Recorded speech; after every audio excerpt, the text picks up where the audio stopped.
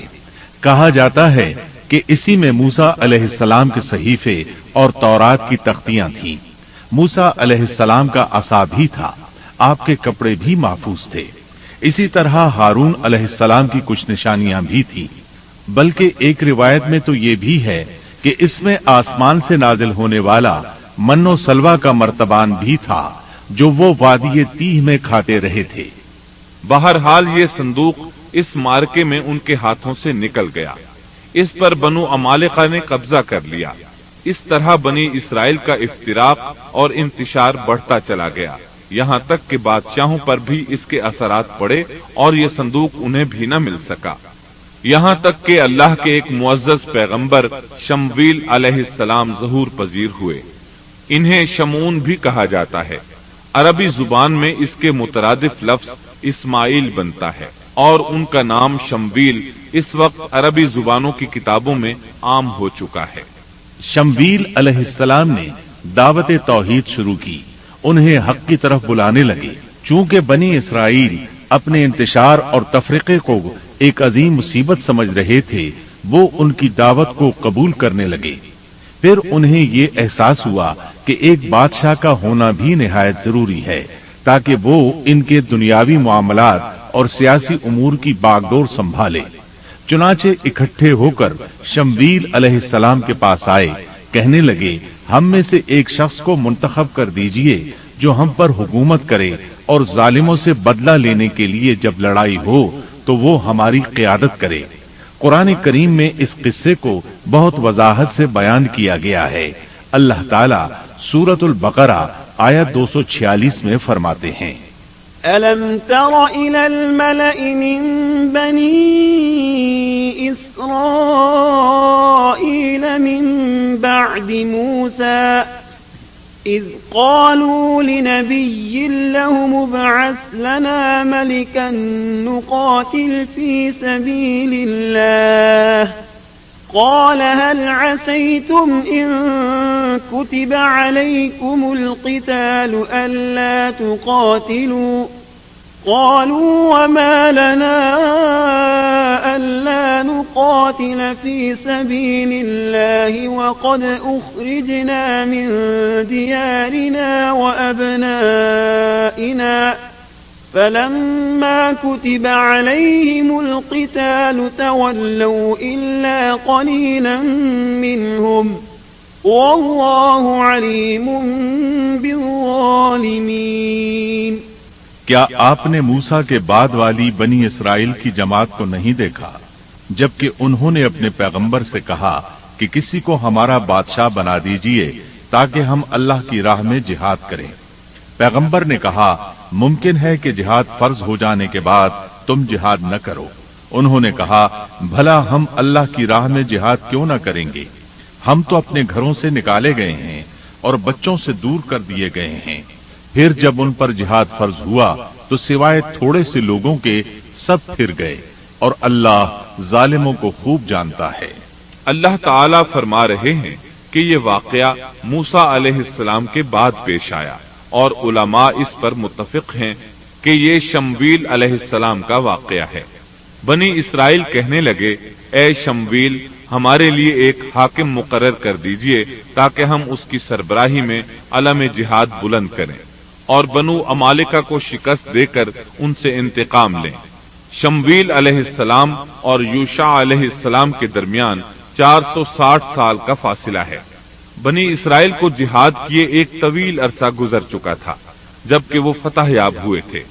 اس وقت تو وہ بری طرح شکست خوردہ تھے۔ شمویل علیہ السلام کہنے لگے مجھے تو محسوس ہوتا ہے کہ تم صرف زبان کی حد تک یہ کہہ رہے ہو، جہاد فرض ہونے پر تم پیچھے ہٹ جاؤ گے۔ انہوں نے کہا یہ کیسے ممکن ہے جبکہ بنو امالکہ نے ہمیں بہت تکالیف پہنچائی ہیں، ہمیں القدس سے نکال دیا۔ بخت نصر بادشاہ نے ہماری بہت بڑی تعداد کو قتل کیا ہے، لہذا ہم تو ان سے ضرور لڑیں گے۔ پھر اللہ تعالیٰ نے شمویل علیہ السلام پر وحی نازل کی کہ جہاد فرض ہو چکا ہے۔ جب بنی اسرائیل نے یہ خبر سنی تو سوائے چند ایک کے سب نے جہاد سے منہ موڑ لیا، اور یہ وہی لوگ تھے جو کچھ دیر پہلے پختہ عہد و پیمان کر رہے تھے کہ ہم جہاد کریں گے۔ شمویل علیہ السلام کے ساتھ رہنے والوں کی تعداد 8000 تھی، جبکہ پیچھے ہٹنے والے لاکھوں کی تعداد میں تھے، اس لیے کہ جب بنی اسرائیل مصر سے آئے تھے تو ان کی تعداد 6 لاکھ تھی، اور اس وقت تک تعداد بہت بڑھ چکی تھی۔ اب جو لوگ جہاد کے لیے تیار ہوئے انہوں نے پوچھا کہ ہماری قیادت کون کرے گا؟ شمویل علیہ السلام نے انہی میں سے ایک شخص طالوت کو منتخب کیا۔ طالوت بن قیش یعقوب علیہ السلام کے بیٹے بنیامین کی نسل سے تھا۔ طالوت سے پہلے بنی اسرائیل کے جتنے بادشاہ تھے تمام کے تمام یہودا بن یعقوب کی نسل سے تھے۔ بنی اسرائیل کو بہت تعجب ہوا، انہیں امید تھی کہ ان کا بادشاہ یہودا کی نسل سے ہوگا، لیکن ہو گیا بنیامین کی نسل سے۔ چنانچہ انہوں نے اسے تسلیم کرنے سے انکار کر دیا اور آگے سے باطل تعویلات کرنے لگے۔ اللہ تعالیٰ سورۃ البقرہ آیت 247 میں فرماتے ہیں، وقال لهم نبيهم إن الله قد بعث لكم طالوت ملكا قالوا أنى يكون له الملك علينا ونحن أحق بالملك منه ولم يؤت سعة من المال قال إن الله اصطفاه عليكم وزاده بسطة في العلم والجسم والله يؤتي ملكه من يشاء والله واسع عليم۔ اور ان سے ان کے نبی نے فرمایا کہ اللہ تعالیٰ نے طالوت کو تمہارا بادشاہ بنا دیا ہے، تو وہ کہنے لگے کہ بھلا اس کی ہم پر حکومت کیسے ہو سکتی ہے؟ اس سے تو کہیں زیادہ بادشاہت کے حقدار ہم ہیں، اس کو تو مال میں فراخی بھی نہیں عطا کی گئی ہے۔ نبی نے فرمایا، سنو، اللہ تعالیٰ نے اسی کو تم پر برگزیدہ کیا ہے، اسے علمی اور جسمانی برتری بھی عطا فرمائی ہے۔ بات یہ ہے کہ اللہ جسے چاہے اپنا ملک دے، اللہ تعالیٰ کشادگی والا، علم والا ہے۔ طالوت ایک غریب آدمی تھا، مالی حیثیت بھی اچھی نہیں تھی، چمڑوں کو رنگ کر پیٹ پالتا تھا، لیکن اس وقت علم و حکمت میں اس کا کوئی ثانی نہیں تھا، اور جسمانی ڈیل ڈول بھی اس قدر تھا کہ جو ایک بار دیکھتا ہی رہ جاتا۔ اللہ نے اسے بہت اچھا جسم اور اعضاء عطا فرمائے تھے، رنگ بھی سفید تھا، لیکن چونکہ وہ یہودا کی نسل سے نہیں تھا اس لیے وہ کہنے لگے اس کی نسبت تو ہم زیادہ حقدار ہیں کہ بادشاہ بنے۔ ان کی بات کا جواب شمویل علیہ السلام نے یہ دیا کہ یہ انتخاب میرا نہیں، اللہ تعالیٰ کا ہے، اور بادشاہت کے لیے عقل اور جسمانی طاقت کی ضرورت ہوتی ہے۔ بادشاہت یوں بھی اللہ کے اختیار میں ہے، جسے چاہے عطا کر دے۔ یہ سن کر ان میں سے اکثر نے لڑنے سے انکار کر دیا، اللہ کے نبی کی اطاعت بھی چھوڑ گئے۔ اس نازک موقع پر شمویل علیہ السلام نے ان سے کہا، اگر میں تمہارے پاس کوئی ایسا نشان اور معجزہ لے آؤں جو ثابت کر دے کہ یہ اللہ کا انتخاب ہے تو کیا تم میری باتوں پر یقین کر لو گے؟ وہ کہنے لگے، جی ہاں۔ چنانچہ اللہ نے انہیں ایک معجزہ عطا فرمایا۔ اس کا ذکر سورۃ البقرہ آیت 248 میں آیا ہے۔ وقال لهم نبيهم إن آية ملكه أن يأتيكم التابوت فيه سكينة من ربكم وبقية مما ترك آل موسى وآل هارون تحمله الملائكة إن في ذلك لآية لكم إن كنتم مؤمنين۔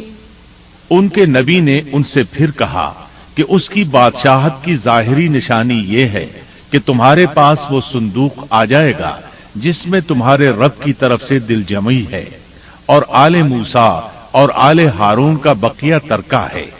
فرشتے اسے اٹھا کر لائیں گے، یقیناً یہ تو تمہارے لیے کھلی دلیل ہے اگر تم ایماندار ہو۔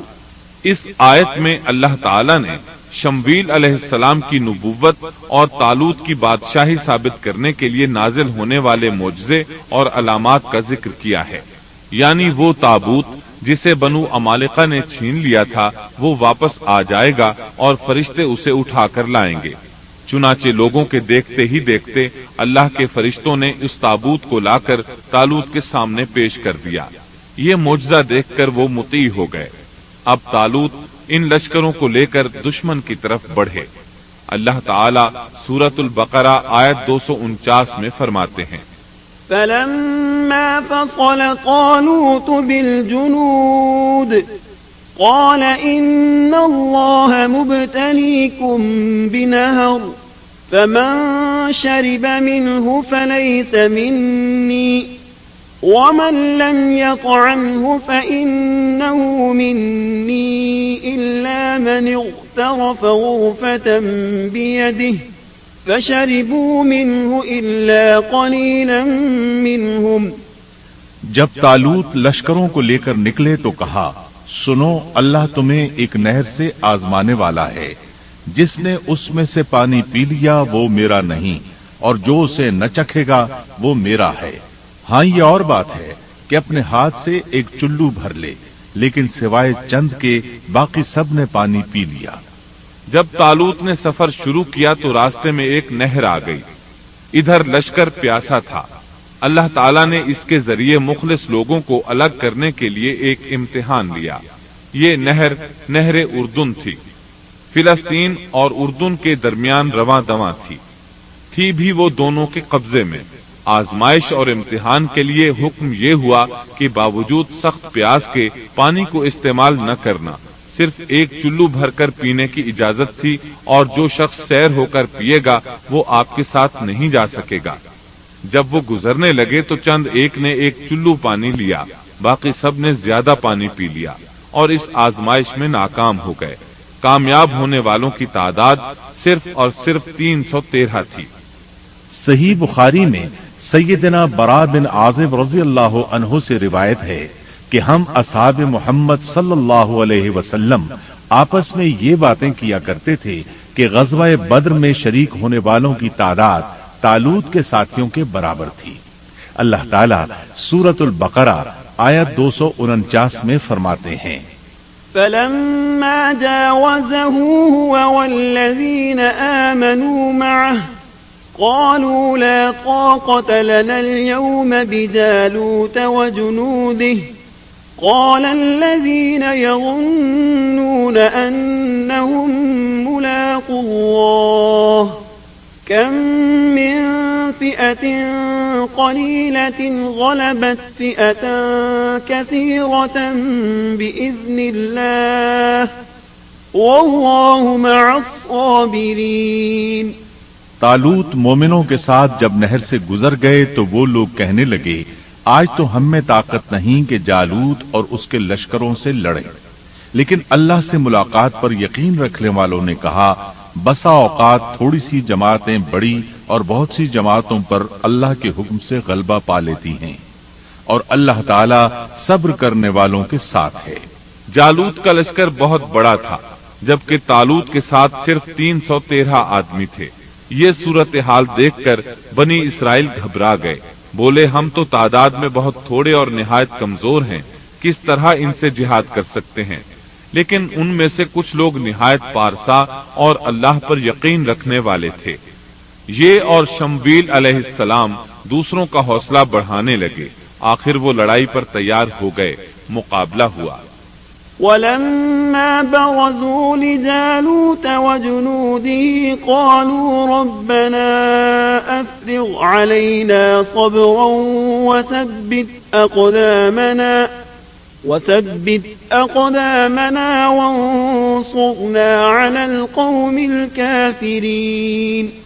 اور جب ان کا جالوت سے اور اس کے لشکر سے مقابلہ ہوا تو انہوں نے دعا مانگی کہ اے پروردگار ہمیں صبر دے، ثابت قدمی دے اور کفار کے مقابلے میں ہماری مدد فرما۔ مقابلہ شروع ہوا۔ جالوت اپنے لشکر سے نکلا اور مقابلے کے لیے للکارا۔ یہ بہت طاقتور تھا، اس کا پورا بدن اسلحے سے لیس تھا۔ مسلمان اسے دیکھ کر ڈر گئے۔ طالوت نے اپنے ساتھیوں سے کہا، کون اس کے مقابلے میں نکلے گا؟ سب خاموش رہے۔ اس کے لشکر سے ایک نوجوان نکلا، یہ داؤد علیہ السلام تھے۔ اس وقت یہ صرف 16 سال کے تھے۔ یہ رسی میں پتھر باندھ کر اس کو گھما کر پھینکنے کے ماہر تھے۔ نشانہ زبردست تھا، پتھر بہت تیزی سے جاتا تھا، اس کی ضرب بہت شدید ہوتی تھی۔ جالوت نے انہیں دیکھ کر مذاق اڑایا۔ اس نے کہا، نوجوان تم ابھی بچے ہو، واپس جاؤ، میرے مقابلے میں کسی بڑے کو بھیجو۔ داؤد علیہ السلام نے اپنی رسی کو گھمایا، اس میں بندھے ہوئے 3 پتھر خاص انداز سے پھینک دیے۔ تینوں گولی کی رفتار سے آئے اور اس کے ماتھے پر لگے۔ جالوت کا سر پاش پاش ہو گیا اور وہ مر گیا۔ اس کے مرتے ہی جالوت کے لشکر میں خوف ہراس پھیل گیا۔ طالوت نے اپنے 313 مجاہدوں کے ساتھ ان پر حملہ کر دیا۔ ان میں کھلبلی مچ گئی، سنبھل نہ سکے، پیٹھ پھیر کر بھاگے۔ فَهَزَمُوهُمْ بِإِذْنِ اللَّهِ وَقَتَلَ دَاوُودُ جَالُوتَ۔ پس اللہ تعالیٰ کے حکم سے انہوں نے جالوتیوں کو شکست دے دی اور داؤد کے ہاتھوں جالوت قتل ہو گیا۔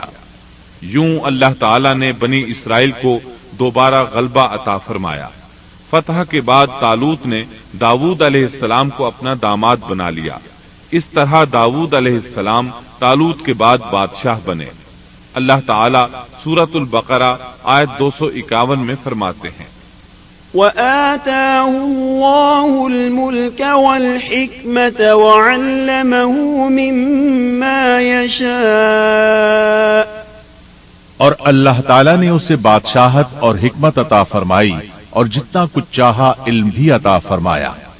اس طرح اللہ تعالیٰ نے داؤد علیہ السلام کو بنی اسرائیل کا بادشاہ بنا دیا۔ بادشاہت اور نبوت ان کے پاس جمع ہو گئی اور ایسا طویل عرصے کے بعد ہوا تھا۔ محترم سامعین،